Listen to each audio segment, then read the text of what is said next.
came from a question I asked when I was actually taking complex analysis with Dr. Williams last year. Let me begin with that. So, if you all remember from algebra, that when you take some function, you can graph the function. The x being your domain, and the y being your range. The y meaning what's outputted when you put numbers from the x-axis into the function to get a value on the y right here. If you also remember from algebra that you had equations that you can solve,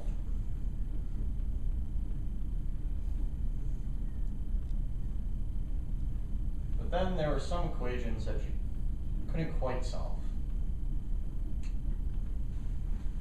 Because you have a problem here. When you plug in negative numbers into this equation, you're going to get positive numbers. And when you plug in positive, you're going to get positive. But notice that the right-hand side of the equation has a negative number. So you have to ask, well, what can I put in there to get that negative number? So to solve this, what we do is we, quote, add to the real numbers. So we expand out further than, instead of working with real numbers, we work with what's called complex, where we have this concept of I, such that I squared is 1, negative 1, sorry. So when you plug in I into this equation, you're going to get I squared, which by definition is negative 1. Now, you have things called complex functions. So actually, let me start with defining what a complex number is. A complex number is where we use I, but we also have two real numbers to go along with it. The real number without the I is called the real part of the complex number, while the real number b with the I on it is called the imaginary part of the whole number. Yeah, this is an entire number. So the way to think about this geometrically is we consider a plane, with one axis being the reals, one axis also being the reals, but we have special notation with the I there. Okay? So we can represent this point by going A coordinates and B up, or down, or left. So the idea behind complex functions, again, similar to real functions, is going from one set of points to another set of points. The problem arises with complex functions, though, is that we can't put it on a nice graph like this. Why? Because this graph, this bottom part, represents a set of numbers, and the vertical part here represents the set of numbers that the function's taking us to. However, in this representation here, when we take complex numbers as our domain, the complex numbers are in a plane. So to see what happens under a function, we need to draw another plane. And so maybe this point, when we pass it through some function f of z, we usually represent complex numbers with z. We're going to get a point on another plane. So similar to here, how we take portions of the real axis on the domain and see what happens to them under a function f. We take portions of the complex plane, but the portions are no longer simple intervals. They can be different shapes that contain the different points within the shape. We like to stick to nice regions, which are, they have a special definition, which I'll get to in a minute. But we want to see what happens when we pass an entire region through a function to see what that function does. Now, when I was taking complex analysis, this idea was quite different to me, because I'm used to seeing everything on one nice graph to get the whole picture, as compared to two different planes. Something that didn't seem, it was new to me. So I thought, is there any way that I can put this on a line this on a line, and then map crisscross the two lines like we do usually with real functions, and see what happens when we take points in the domain and map them to points in the range. So what I'm saying here is there a way to take all the points in this plane right here and find a way to put them on this line? And that's the problem. Put them on the line with three special conditions: continuously, one-to-one, and onto. Meaning if I take 2 points here, the way I'm mapping this onto the line, it's not going to result in 1 point back here. They're going to result in 2 unique points.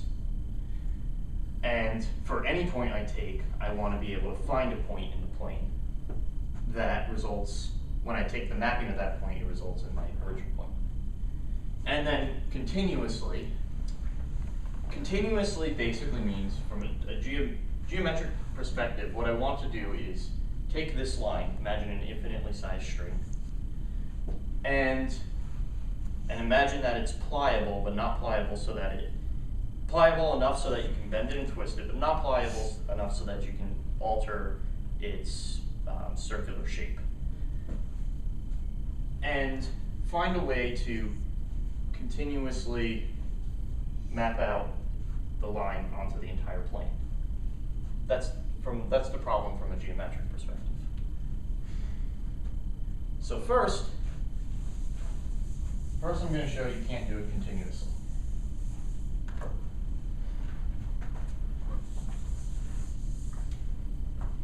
Now, before I do that, I need to give you some background knowledge so that you'll get the basic reasoning on why you cannot do this continuously. Meaning, in order to do this, you would have to eventually cut this line into pieces. My goal is to not be able to cut that line into pieces. I'm going to show you why you can't find a special map such that you'll be able to morph it into the plane without cutting it. Which direction are you thinking your function is going? From the line to the plane. And vice versa. I'm kind of thinking, from the line to the plane. Let me think about that. Sorry. It's invertible, right? The function it's one-to-one onto. It's one-to-one and onto invertible, but one way continuous I don't think necessarily means the other way continuous. I'm worried about continuity here. So to begin, I'm going to start with a definition of what's called a homeomorphism. So consider 2 lines of infinite length. I say that these 2 lines are homeomorphic to each other if I can take one line, pick it up, and drop it on the other line without cutting it in any way. And such that that I don't smush the line so that it coincides with 2 points. 2 points don't coincide with 1 point. And so that one line completely covers the second line. I say that that's a homeomorphism. The function that does that, rather, is called a homeomorphism. So homeomorphism really, in simple terms, is a function that's continuous, and its inverse is continuous. It's one-to-one and onto. So now that you know what a homeomorphism is, I'm going to explain the idea of connectedness. So if you remember open intervals from algebra, I'm going to say that a collection of points, is connected if it consists of one piece and I can't take 2 other open intervals and break it up such that when I union those 2 intervals together, I'm going to get the entire union. I'm going to get the entire interval as a subset of the union, and that's such that those 2 sets are disjoint. So this would be an example. If I have this is 0, this is 1, this would be an example of a connected set, because there's no 2 open sets that I could take to break this in half. But now if I remove a point, just a single point, now it's no longer a connected set, because I can find 2 open sets that are disjoint that when I take the union of them are going to contain the entire collection right here. Now notice that these end on the point that I removed. Say I removed the point A, so these are the intervals 0A and A, I went to 1. So let me go to 1, sorry. These are disjoint sets. When I union them, I get the whole set. So that's not a connected set. Then now I would like to explain path connectedness. So we're going from the line. We're thinking about it in plane now. Okay. Path connectedness. We say that a collection of points is path connected. If any 2 points in the set, I can draw a line between them. That's also entirely in the set. Now I'm not going to show this, but path connectedness implies regular connectedness. In this sense, I'm using open intervals. In this sense, for regular connectedness, I would be using what's called open balls, which would be open sets here, and unions of those open balls. But that's a little bit more difficult to think about. It's easier to think about it as being path connected. So now I'm going to show that there doesn't exist a continuous one-to-one onto function from the real line to the complex plane. I'm going to start by assuming there does exist one. So I'm going to do a proof by contradiction. I have the line, the plane, and I'm assuming that there's a homeomorphism F between them. So what I can do is I can remove 1 point. Now, if you notice back here, So you're removing a point in its image. and its image, sorry. You're removing a point from the domain, and you're removing the image point. Because F is one-to-one and onto, it's only going to remove 1 point from the plane. So if I take, I'm going to go off to the side here real quick. If I remove a point from 2 lines, they're still homeomorphic to each other. Meaning I can still continuously plop this one on top of this one without cutting it, breaking it up in any way, shape, or form. So keep that in mind. If I have 2 lines that are or 2 sets that are homeomorphic to each other, and I remove a point and its image, they should still be homeomorphic to each other. So since we assumed F is homeomorphic, these 2 sets must still be homeomorphic under what's called the restricted function, because we removed a point and its image. Now, notice, back to this idea of connectedness, that this is not a connected set. We can find 2 open intervals that break it. But look at the plane here. You give me any 2 points, and I'll be able to find a path between them. We said earlier that path connectedness implies regular connectedness, and so this must be connected. Oh, I forgot one piece. The piece I forgot was under any homeomorphism, the idea of connectedness is invariant. The property of connectedness is invariant, meaning if I take one space, pass it through a function, my image space, if my original space was connected, my image space needs to be connected. But notice here, one's connected, one's not connected, one is not connected. And that's a contradiction. And so there can't exist a continuous one-to-one onto map between the reals and the plane. However, I decided, well, all right, drop the property of connectedness. Continuous, sorry. Drop the property of continuous. And is there still a way I can find a one-to-one and onto function between the 2? Because I still want to be able to map. May not be exactly what I wanted, but maybe I can still get some sort of nice graph out of it. And so, yes, the 2 are, you can find a bijective map between the 2. You learned that in discrete math. But let me just do a quick, simple proof why. We found Dr. Durbin and I found the mapping. Well, we stumbled across it. We didn't know. And We found it. we thought it was one-to-one and onto until I was writing this up 2 nights ago and realized this is not one-to-one and onto. So we kind of did some slight fixes to it. I'm going to prove that the mapping can eventually lead to a one-to-one and onto map, but what I actually did on my computer is the map that we found. So what I'm going to end up doing is restricting my domain of my complex function to the upper half of the real complex plane, because that's the function that we're going from. We found a mapping from the plane, from the line, to an upper half, including the axis, to the upper half of the complex plane.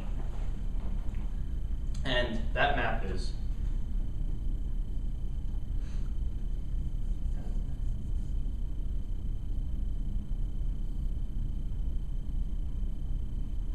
so we can represent any number in its decimal form.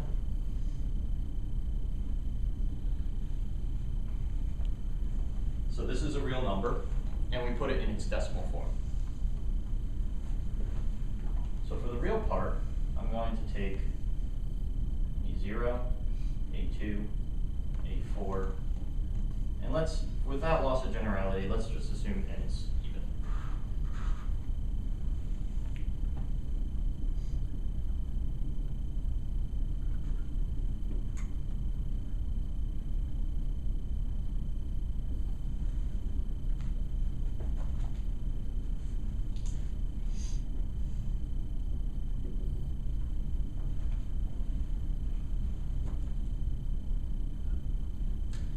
If this is less than, if this number is a negative number, we're just going to plot a negative sign on the real part.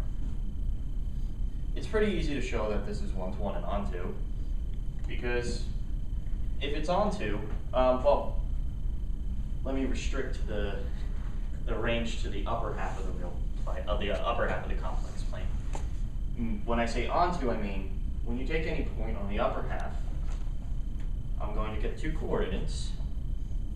This is always positive, and this could be positive or negative. And so if I swap them all into one number, I'm going to get a real number. And if I have 2 numbers that are like this, all of if I have 2 numbers that are like this,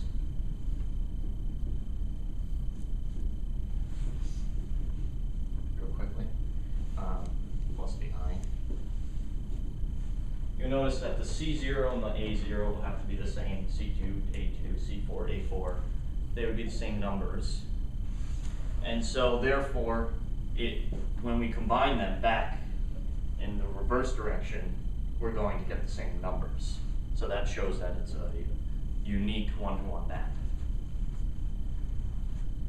So, that being said, to show that this could lead to a one-to-one and onto functioning, but bijection between the reals and the complex, we've already shown that we can map the plane.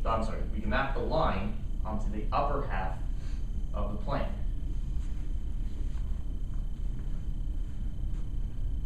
So the problem becomes, how do we show that the upper half with the line included is in a bijective correspondence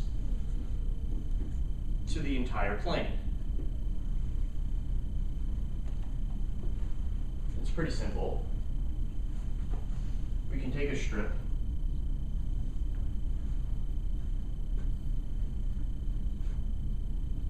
and that strip's going from 0 to infinity. And the question becomes, does there exist a bijective correspondence between these two? And there does, because 0 is a rational number, and all irrational numbers are in these 2 intervals here. So what we end up doing is we map the irrational numbers to the irrational numbers. an identity mapping maybe. Then we're just left with the rationals. So what we can do is say, take 0. I should mention the rationals are what's called countable. So while you may be there for quite some time counting them on your hands, you can still count them on your hands. So meaning I can say the rationals can be listed. So I would just take 0 to x1, x1 to x2, x2 to x3, and so on and so forth. And that'll be a bijective map between here and here. Why is that important? Well, I've shown I can do that with any strip. So if I do that with all the strips, then I've shown that the upper half of the plane, with the line included, is in bijective correspondence with the upper half of the plane without the line included. Why is that important? I can go back to this right here and show this right here, that these two are in bijective correspondences. And I think you can actually use the log of x, and that would be a 1-to-1 onto function between the two. So what I've shown is the real line is in correspondence with the upper half of the plane with the line, which that's in correspondence with the upper half of the plane without the line, which that is in correspondence to the entire plane. So doing all of these compositions, you get a correspondence between the line and the plane. So, do we have the projector on? Oh.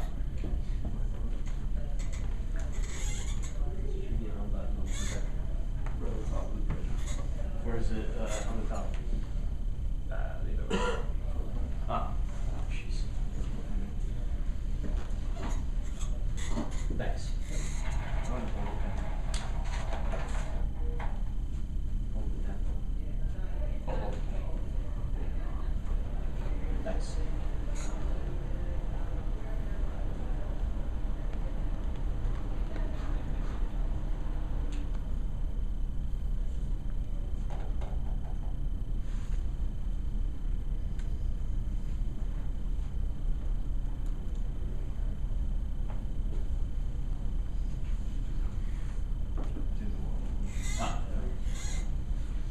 So what I've done is I've used that map, but I'm working under the assumption that the domain of my complex function is going to be the upper half of the real plane for the time being.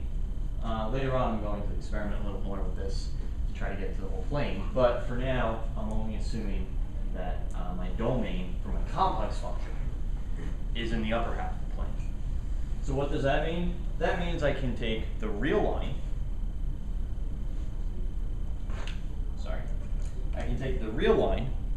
map that up to the upper half of the plane, map that through the complex function since I'm assuming my domain is the upper half of the plane, and then map that back to the real line.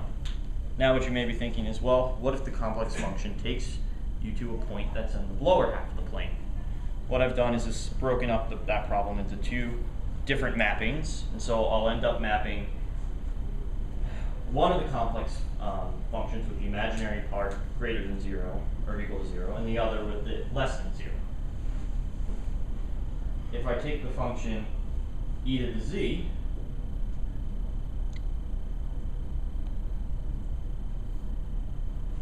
I'm going to get this graph down here.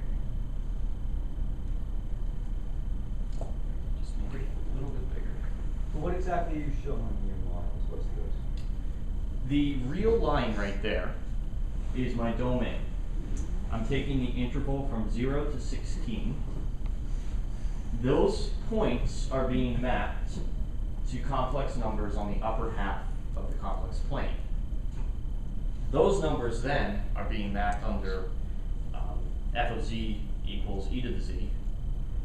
Those are being mapped under that mapping to more complex numbers, which are then being mapped back onto the real line.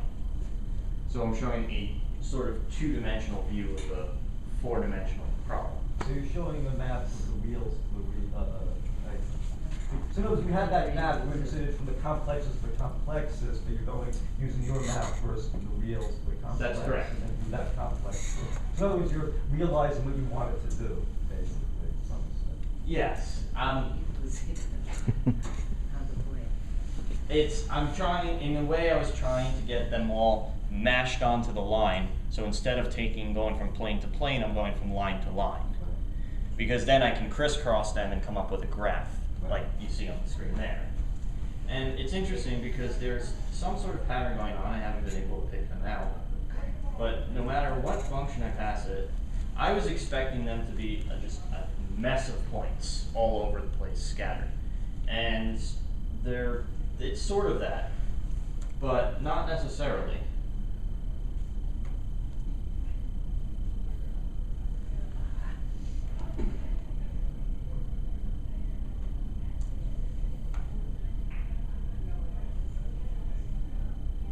I have to give it a second.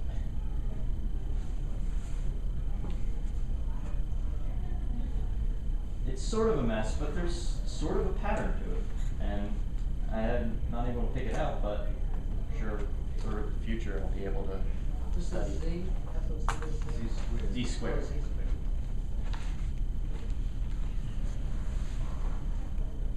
And let's see, let's try one more.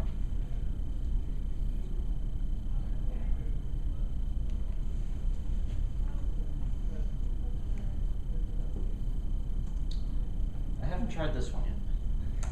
So, forgive me if this doesn't work. Did you try the log of x, like you were saying? The log of x? Yeah. I can try the log of x. Wait a minute. No, that's a little bit more difficult because in the complex case, log is different. You have to restrict it to a certain domain. You have what's called branches. And so, now the blue means it's on the negative side, while the red means it's on the positive side. I probably should mention that. So you see and what's interesting too is that it sort of follows the real case of these functions as well. When if you go back to the real line as your domain to the complex line, you'll see that some of these functions are following similar patterns to the real cases of the functions. So as you saw for sine, you get sort of a sine curve. As you saw for x squared, you sort of get the shape of an x squared, but it's just a mess of points as well. No, so are you sure you've got everything there, or is there maybe some up above and below? I mean, is there a way to know? Up here, Well, yeah, I mean, I'm just curious. I don't think I'm missing anything. I've taken my domain to be 0 to 16. Right. Missing which points? I have no idea. I'm just curious. How do you know you have it all? I meticulously went through my code to make sure it was right. Well, one of the things is that the .999 went from the reals to the complex. We've assumed, that I probably should have mentioned that. There seems to be something a little fishy about that. Yeah, we assumed that we're going to eliminate all those numbers from the domain, because 1 is the same thing as 0.999999 and so on and so forth. They're the same number, so we decided just remove all those other ones with the 999. You were supposed to ask that question. Oh, so this is the setup here, right? Like a magic show. I could try log, but I don't think I'm going to get much success with that. That's sort of a messy function. It's something about it. Well, I think I'd be able to do it actually, because I'm only taking my upper half of the complex plane. So I think I have a branch already set up implicitly. I think I do, right? Probably the primary branch. Because then I can just use my branches. From 0 to pi. Yeah. No, but the real line is included in the set. So I can just take it from 0 to negative infinity on the imaginary axis. Yeah, this is Or not. causing problems. That's not going to work. Sorry. Let X cube. So is this written in C or something? Or what? All Maple code. It's Maple? That's me. It's all Maple code. All. Oh, there's my problem. We're going from 0.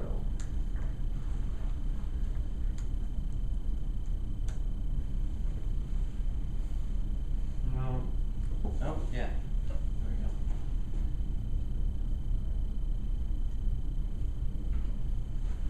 Oh, yeah. There's a lot.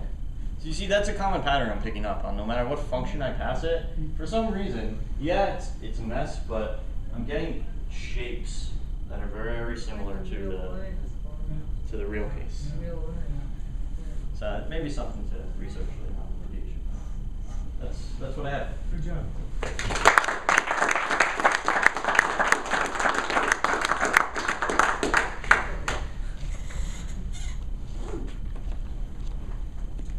You guys have any other questions for any of the presenters?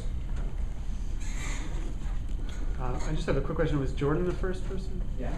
I didn't see, maybe I missed it, I didn't see any data on anthropogenic carbon emissions, like per year or delta or anything. How could you conclusively say that there's no connection if you're not looking at anthropogenic Well, production? saying that there wasn't a connection was more a philosophy than it was something with empirical data. The data, I didn't show any data saying that there were zero, emissions. I didn't show any data that said that there were how many emissions came from natural causes. I was simply showing that the possibility of natural causes and then the empirical data of how much of the warming. I never talked about CO2 emission data. It was more of a philosophy thing than it was anything in Right. science. It seems that if you're going to say that something is contributing or that it's a possibility, that one should look at a ratio of a quantification of human versus natural. If you're going to say natural is a factor, Well, then what we I- want to consider the opposite of that argument If you too. remember the graph that I showed that went back